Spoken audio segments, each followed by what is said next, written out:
Hello et bienvenue sur Facteur X. Je suis Anna Martineau et pour ces fêtes de fin d'année, je vous propose de redécouvrir un de vos épisodes préférés du podcast qui booste vos soft skills. Pendant que je prends une pause bien méritée pour profiter des fêtes et me ressourcer, pour vous, c'est l'occasion parfaite de vous poser, de prendre un moment rien que pour vous et écouter cet épisode qui a marqué mes auditeurs cette saison.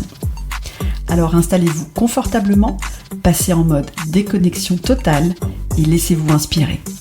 Bonne écoute! Ça fait plus de 15 ans que je suis dans le domaine de la formation maintenant, et quand j'y réfléchis, ça doit faire probablement autant de temps que j'entends toujours le même discours quand je discute avec mes participants. Que ce soit des managers ou pas d'ailleurs. Ce problème, si on peut l'appeler comme ça, ou en tout cas cette difficulté, c'est d'oser dire non. Dire non à votre collègue qui vous demande un coup de main sur un dossier, dire non à votre boss qui vous propose d'intégrer un groupe de travail sur la mise en place d'un prochain logiciel, dire non à quelqu'un qui vous demande un service, et même dire non à votre mère qui vous demande tout simplement si vous venez bien déjeuner ce dimanche. Dire non aussi à votre ami qui n'a pas le moral en ce moment et qui a besoin de vous raconter ça autour d'un verre ce soir, alors que, en réalité, vous ne rêvez que d'une chose, c'est de rester chez vous pour une fois. Et c'est vrai que c'est pas toujours évident de dire non, parce qu'on n'a pas du tout envie, en réalité, de faire de la peine à sa mère ou à ses amis, n'est-ce pas ? Et au-delà des relations familiales ou amicales, on n'a pas forcément envie d'être mal perçu au travail. Alors on dit oui pour faire plaisir. On dit oui pour ne pas décevoir la personne en face. Et on se retrouve au final à faire des choses qu'on n'a clairement pas envie de faire. Et ça nous frustre. Sans compter que quand on dit oui à tout, notre agenda se remplit de choses qu'on n'a pas du tout décidées et ça finit la plupart du temps par une gestion du temps et une organisation catastrophique. On court partout, on est speed, on est stressé. Tout ça pourquoi ? Tout ça pour faire plaisir aux autres. Ou parfois, et j'avoue, je me suis déjà retrouvée dans ce genre de situation, on sait qu'on n'a pas du tout envie de dire oui, mais en même temps, on n'ose pas franchement dire non. Alors on fait quoi ? On s'invente un prétexte. Ah mince, tu sais, ça tombe mal, je peux pas, j'ai piscine. Ça vous rappelle quelque chose aussi, non ? Mon petit doigt me dit que oui. Alors il est grand temps que ça cesse. Dans cet épisode, je vous propose de vous libérer de cette crainte de froisser l'autre pour enfin oser dire non sans inventer de prétexte et sans vous justifier. Ce qu'il faut déjà comprendre, c'est pourquoi on a du mal à dire non. C'est tout simplement lié à notre besoin d'être aimé. On veut que l'autre continue de nous apprécier, on veut qu'il nous aime et on n'ose pas, du coup, dire la vérité. Donc, soit au final on dit oui alors qu'on n'a pas envie, soit on se justifie. Mais il y a une énorme différence entre se justifier et expliquer quelque chose. Quand on se justifie, en réalité, on essaye de faire accepter nos raisons à l'autre personne. On essaye de convaincre l'autre personne, de lui faire comprendre pourquoi on ne peut pas faire quelque chose. Et on finit toujours par trouver une bonne raison, ou en tout cas, comme je le disais tout à l'heure, on va se la créer, cette bonne raison. C'est souvent un signe d'un manque d'estime de soi, parce qu'on a besoin que la personne nous croie dans nos justifications. Sauf que la personne en face, en réalité, elle est libre de nous croire ou pas. Elle est libre de penser ce qu'elle veut. Au final, ça sert à rien, à mon avis, d'essayer de se justifier. Il vaut mieux tout simplement expliquer, c'est plus simple. Dire simplement non. Ça suffit. Maman, non, je ne viendrai pas dimanche pour déjeuner. Point. Si elle comprend, c'est bien. Et si elle comprend pas, c'est pareil. Apprendre à oser dire non, c'est vraiment quelque chose d'hyper important. Parce que quand on y réfléchit, quand on dit oui toujours aux autres, sans vouloir au final faire quelque chose, en réalité, on se dit non à nous-mêmes. En disant oui aux autres, on renonce à nos priorités, on renonce à nos besoins. C'est comme si, en quelque sorte, ces besoins, ces priorités, c'était moins important que les besoins des autres. Et si je pousse le bouchon, c'est comme si au final, on était moins important que l'autre. En réalité, la personne la plus importante, c'est nous.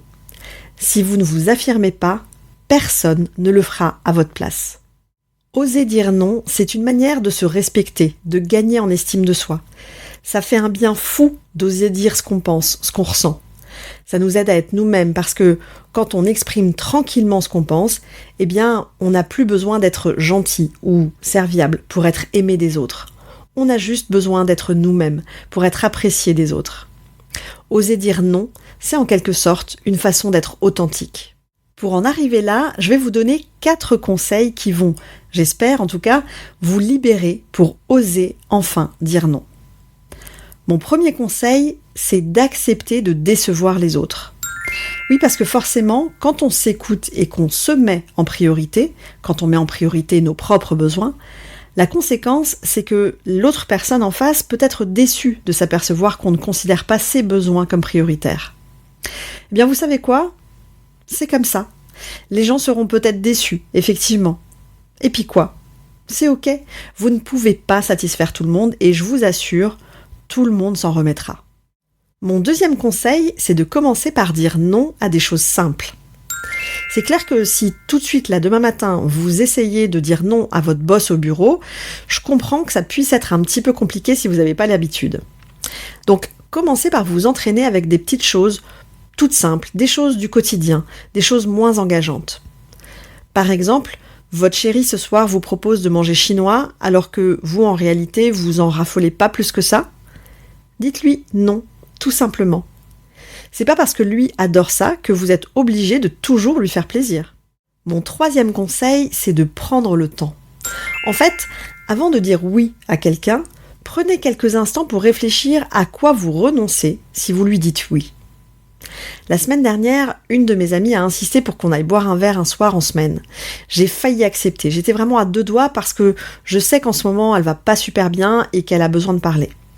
Sauf que clairement, moi je rentrais de 3 jours de déplacement, j'étais crevée, fatiguée, et dans ces cas-là, j'ai qu'une seule envie, c'est de me poser chez moi, tranquille, de me coucher tôt et de me reposer.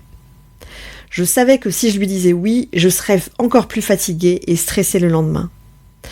Donc j'ai réfléchi 2 secondes dans ma tête, et même si je l'adore et que je comprends vraiment son besoin, j'ai décidé de m'écouter, d'écouter mon besoin à moi, et je lui ai dit non. Mon dernier conseil, c'est de communiquer avec assertivité quand vous dites non. Alors je sais que pour certains, l'assertivité, c'est encore une notion un petit peu floue. En gros, avoir un comportement assertif, ça veut dire être capable d'exprimer ses besoins, d'être capable d'affirmer ses opinions, sans avoir recours à un comportement de fuite ou d'agressivité ou encore de manipulation. L'idée, c'est de communiquer avec bienveillance, dans le respect de l'autre. Pour ça, vous pouvez prendre l'habitude de communiquer, de vous exprimer en utilisant le « je ». Je pense que. J'ai besoin de. Un exemple, ça peut être peut-être, au lieu de dire à votre collègue « tu arrives toujours en retard en réunion », vous allez changer ce genre de phrase et vous allez lui dire « j'ai besoin qu'on puisse démarrer nos réunions à l'heure ».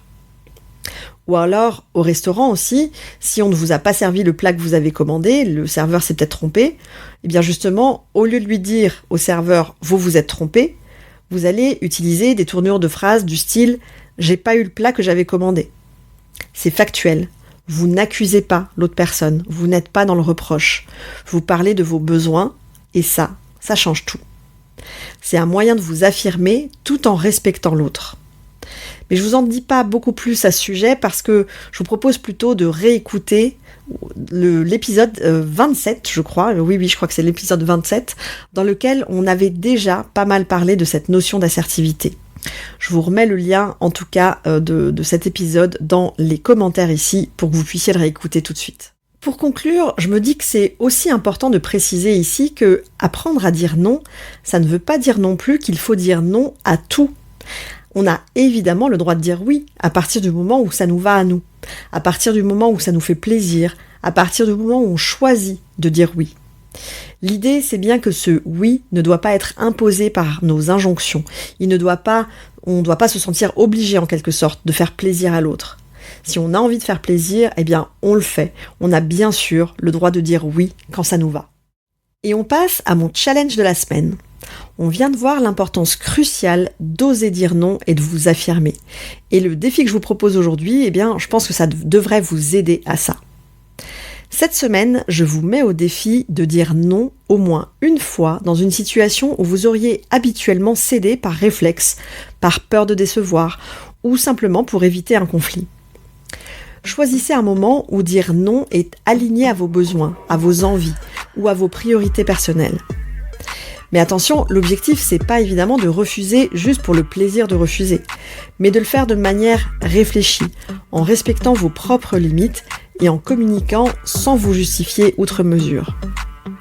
Commencez par quelque chose de simple, comme dans l'exemple que je vous ai donné tout à l'heure. Ça peut être votre conjoint qui vous propose de commander chinois ou indien ce soir, ou autre chose du même genre. Peu importe, à partir du moment où c'est pas trop engageant pour vous et que vous êtes à l'aise dans le fait de tester. Pour aller plus loin, vous pouvez aussi noter ce genre d'expérience dans un journal.